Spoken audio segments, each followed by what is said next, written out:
ചെല്ല് മക്കളെ, അങ്ങോട്ട് ചെല്ല്. എന്തെങ്കിലുമൊക്കെ ഒന്ന് മിണ്ടി പറഞ്ഞ് നില്ല മക്കളെ, ചെല്ല്. Good morning sir. മോർണിംഗ്. എന്റെ പേര് മീര. നന്ദനയുടെ ക്യാരക്ടർ ചെയ്യാൻ. ഓ ആയിക്കോട്ടെ, ചെയ്തോളൂ. സന്തോഷം. ഓ ഇത്ര പെട്ടെന്ന് പോന്നോ? ഒന്ന് സോപ്പിട്ട് വളയ്ക്കും മക്കളെ. നമുക്ക് രക്ഷപ്പെടേണ്ട എത്ര വലിയ ആളാന്ന് അറിയാവോ? ചെല്ല് മക്കളെ, അങ്ങോട്ട് ചെല്ലങ്ങോട്ട്. Sir, yes. ഏഷ്യനെറ്റിലെ ടോക്ക് ഷോ ഞാൻ കണ്ടിരുന്നു. ഓ സാർ എന്താ കല്യാണം കഴിക്കാത്തെ? പ്രായം കൂടിപ്പോയിട്ട് ഇനി പെണ്ണ് കിട്ടില്ല എന്ന് കരുതിയിട്ടാണോ സാർ?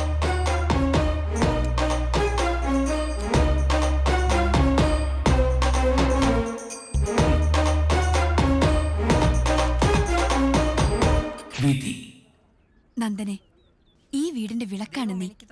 ദൈവം എനിക്ക് തന്ന മഹാലക്ഷ്മിയുടെ അവതാരം. മോളെ, ഈ അച്ഛന്റെ കണ്ണടയുന്നവരെ എന്റെ മോൾ ഇവിടെ തന്നെ ഉണ്ടാകണം. ഞാൻ എന്നും ഇവിടെ തന്നെ ഉണ്ടാവും. എന്നെ ഇവിടുന്ന് പറിച്ചു മാറ്റാൻ ആർക്കും ആവില്ല.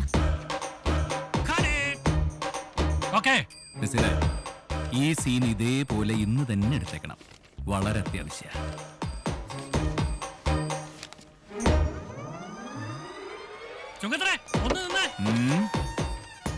ആ പെണ്ണിനെ പെട്ടെന്ന് കൊല്ലുക പറഞ്ഞേ.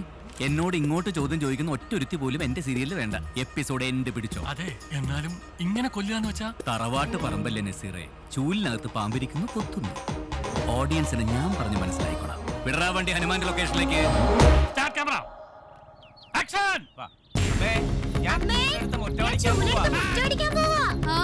ശരി മോളെ.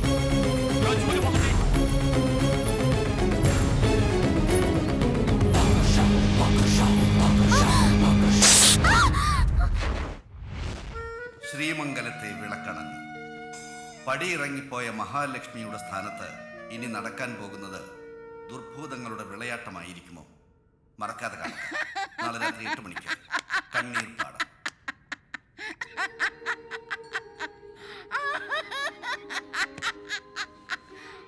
അവക്ക് പണി കിട്ടി. നല്ലൊരു പെങ്കൊച്ചായിരുന്നു. വെറുതെ എന്തിനാ കൊന്നേ? എടി കൊല്ലുവെടി, അവൻ കൊല്ലും. ബ്രഹ്മാവ് ഒരാളെ സൃഷ്ടിക്കുന്നതിന് ഒരു കാരണമുണ്ട്. അതേപോലെ ജയദേവൻ ഒരാളെ കൊല്ലുന്നതിനും ഒരു കാരണം കാണും. ചുങ്കത്തറ, വെറും തറ. എന്റെ കർത്തമ്മേ, സോറി വെളുത്തച്ച.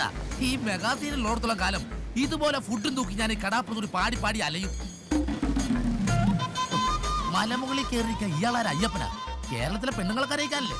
അവളറിയാതെ അമ്മായിയമ്മ അവളുടെ ചോറിൽ തുപ്പിയിട്ടു. ഇവനെയൊക്കെ ഉണ്ടല്ലേ സാറേ. ഇതേ സീരിയലാ കണ്ണീർ പാടം. ഓഹോ, സാറിനെ പോലുള്ളവർ ജീവിച്ചിരിക്കണോണ്ടേ ആണുങ്ങൾക്ക് 10 കഴിയാതെ വീട്ടിൽ കയറാൻ പറ്റില്ലട്ടാ. ചോറോടെ വെച്ചിട്ടുണ്ട്. ഓ, പെണ്ണുങ്ങൾക്ക് എന്തെങ്കിലും ഒരു രസം വേണ്ടോ? രസിച്ചോട്ടെ. പക്ഷെ നേരം വെളുക്കുമ്പോ ഞാനും ഒന്ന് രസിക്കും. അവളെ ഇങ്ങനെ പിടിച്ച് കുനിച്ചെടുത്തിട്ടുണ്ടല്ലോ, കൂമ്പിലൊരു 4 കീറങ്ങ കീറും. താൻ ഭാര്യയെ തല്ലുവോ? പിന്നെ ആണെങ്കിൽ എന്തെങ്കിലും ചെറിയൊരു രസമൊക്കെ വേണ്ടേ? അയ്യോ, ഇടിച്ചു ശീലിച്ചാ പിന്നെ ദേഹം കൈയെടുക്കാൻ തോന്നൂല. അത്രക്ക് രസമാണ്. എന്താമ്മേ? നീ നാളെ ഇങ്ങോട്ടൊന്ന് വരണേ. അയ്യോ, നാളെ പറ്റില്ല അമ്മ. നാളെ ഷൂട്ടുള്ളതാ. എടാ, ഇത് അത്യാവശ്യമാ. ആ ഫോണിൽ തന്നെ. ഹലോ, ഒന്നും പറയാൻ പറ്റത്തില്ല. നീ നാളെ വന്നേ പറ്റൂ.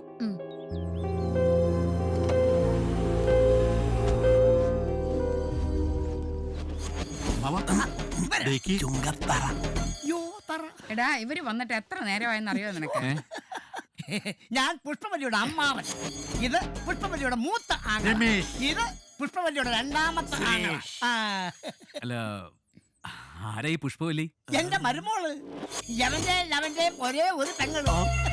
നിങ്ങൾക്ക് അവളെ ജീവന അല്ലേ? അതെ, അവൾ അമ്പിളി മാമനെ വേണോന്ന് പറഞ്ഞാൽ ഞങ്ങൾ അതിനായിട്ട് ഇറങ്ങും. അല്ലേ ചേട്ടാ? അതെ.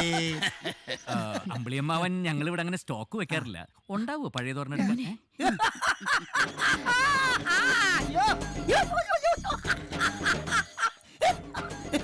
കേട്ട മക്കളെ, വലുതപ്രിയൻ എഴുത്തുകാരനാണല്ലോ.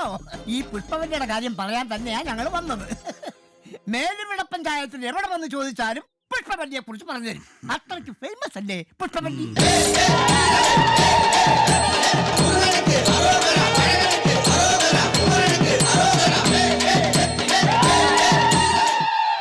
അമ്പലത്തിൽ ഉത്സവം വന്നാൽ പുഷ്പവല്ലി, പള്ളിയിൽ പെരുന്നാൾ വന്നാൽ പുഷ്പവല്ലി.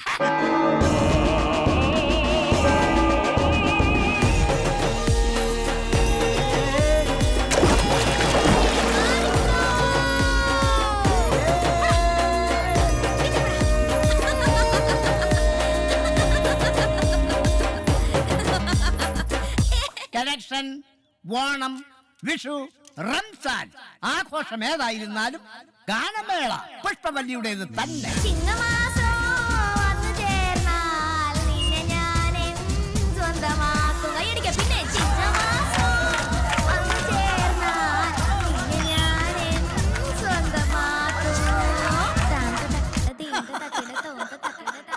10 വയസ്സ് മുതൽ അവള് ജയദേവന്റെ സീരിയൽ കണ്ടു തുടങ്ങിയതാ. ഒരൊറ്റ എണ്ണം വിടില്ല ഇപ്പോഴും. അതിലെ നടീനടന്മാരെയും എഴുതുന്ന ജയദേവനും അവർക്ക് ജീവന്റെ ജീവനാ. വന്ന കാര്യം പറ. ഇപ്പോഴവക്ക് വിവാഹപ്രായമായി. ആലോചനകൾ വന്നു തുടങ്ങിയപ്പോൾ അവള് പറയുവാ, എനിക്ക് ഈ ജന്മം ഒരു കല്യാണം ഉണ്ടെങ്കിൽ വരൻ ജയദേവൻ ചുങ്കത്ര തന്നെയായിരിക്കും. നടക്കില്ല, നടക്കില്ല എന്ന് പറഞ്ഞ നടക്കില്ല. ഈ ജന്മത്തെ ഞാൻ വിവാഹം കഴിക്കുന്ന പ്രശ്നമേ ഇല്ല. നിങ്ങൾക്ക് പോവാം. അപ്പൊ പുഷ്പവല്ലി ജയേട്ട് സമ്മതിച്ചോ മാമ? നീ അത് പ്രതീക്ഷിക്കണ്ട മോളെ, നടക്കില്ല. നടക്കില്ല എന്ന് പറഞ്ഞ നടക്കില്ല.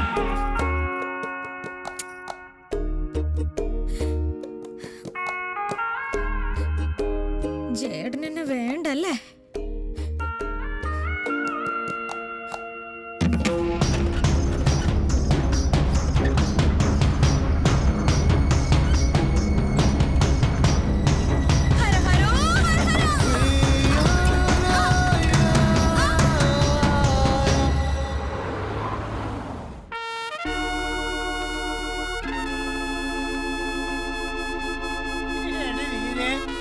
എന്തായി? മക്കളെ, പുഷ്പവല്ലി കണ്ണു തുറന്നു.